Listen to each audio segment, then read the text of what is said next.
அனைவருக்குமே வணக்கம். சற்று முன் கிடைத்திருக்கக்கூடிய ஒரு மிக மிக முக்கியமான செய்தி ஒன்று வெளியாகியுள்ளது. சற்று முன் அதிர்ச்சியில் செந்தில் பாலாஜியுடைய தம்பி அசோக்குமார் திடீர் மரணம், இது மாதிரி செய்திகள் வெளியாயிருக்கு. ஸோ காலையிலேருந்து பார்த்தீங்கன்னா சென்னையில் பார்த்தீங்கன்னா பக்கத்தில் இருக்கக்கூடிய ஒரு சாலையில் பார்த்தீங்கன்னா செந்தில் பாலாஜியுடைய தம்பி அசோக்குமார் அவர்கள் அவருடைய சடலம் மீட்கப்பட்ட சம்பவம் தான் இப்போ சென்னையில் ஒரு மிகப்பெரிய சம்பவங்களாக நடந்து வருது. இதை தொடர்ந்து திமுக இப்போ பார்த்தீங்கன்னா மிகப்பெரிய பிரச்சனைகள் போயிட்டு இருக்கும் நிலையில் செந்தில் பாலாஜியுடைய வழக்கில் ஒரு முக்கிய புள்ளியாக இருக்க ஒரு தான் செந்தில் பாலாஜியுடைய தம்பி.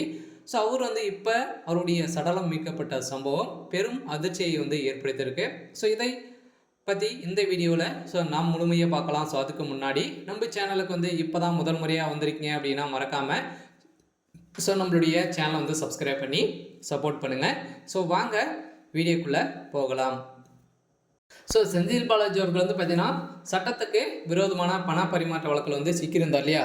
இதில் பார்த்தீங்கன்னா முக்கிய எவிடன்ஸாக இருந்தவர் தான் அசோக்குமார்.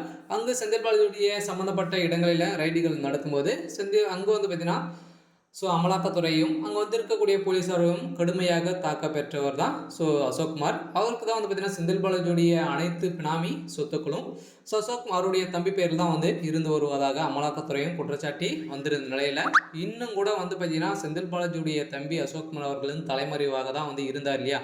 இவர் தலைமறைவாக இருந்த சம்பவத்தினால இப்போ அவர் பார்த்தீங்கன்னா திடீர்னு சடலமாக கிடைக்கப்பட்ட சம்பவம் தான் திமுகவிடையே பெரும் அதிர்ச்சியை ஏற்படுத்தியிருக்கு. இருந்தாலும் இப்போ என்ன பேசப்பட்டு வருது அப்படின்னா ஏற்கனவே திமுகவுடைய தலைமையகத்துக்கு ஒரு மிகப்பெரிய பிரச்சனை வந்திருக்கும் வந்திருக்கு இல்லையா. இதை தொடர்ந்து தான் இப்போ அசோக்குமார் அவர்கள் கொடுத்த வாக்குமூலம் கொடுத்தாரு அப்படின்னா திமுகவுடைய ஆட்சியே களையக்கூடிய நிலைமையும் கோபாலபுரமே பார்த்தீங்கன்னா ஒட்டுமொத்தமாக கைது செய்யக்கூடிய நிலைமை வந்துடும் அப்படின்றது தான்.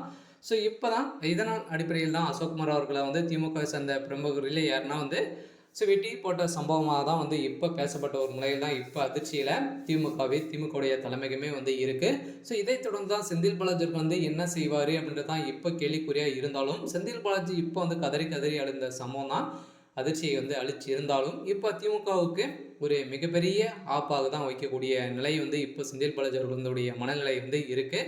இருந்தாலும் செந்தில் பாலாஜியுடைய வழக்கில் சிக்கிய முக்கிய புள்ளியாக இறந்து விட்டார். இதை தொடர்ந்து அடுத்ததாக மீண்டும் இருக்கக்கூடிய சாட்சிகள் அனைத்துமே பார்த்தீங்கன்னா ஒரு 150க்கும் மேற்பட்ட சாட்சிகள் இருக்காங்க. இந்த சாட்சியின் அடிப்படையில் செந்தில் பாலாஜி அவர்கள் பார்த்தீங்கன்னா இன்னும் ஒரு 10 நாட்களிலே பொங்கல் முடிந்த உடனே செந்தில் பாலாஜி மீண்டும் சிறைக்கு செல்வார் அப்படின்ற மாதிரி தான் இப்போ பேசப்பட்ட ஒரு நிலையில் அவருடைய ஜாமீனை ரத்து செஞ்சுருக்காங்க. சரி, ஓகே. என்னக்கான அப்டேட் இதுதான்.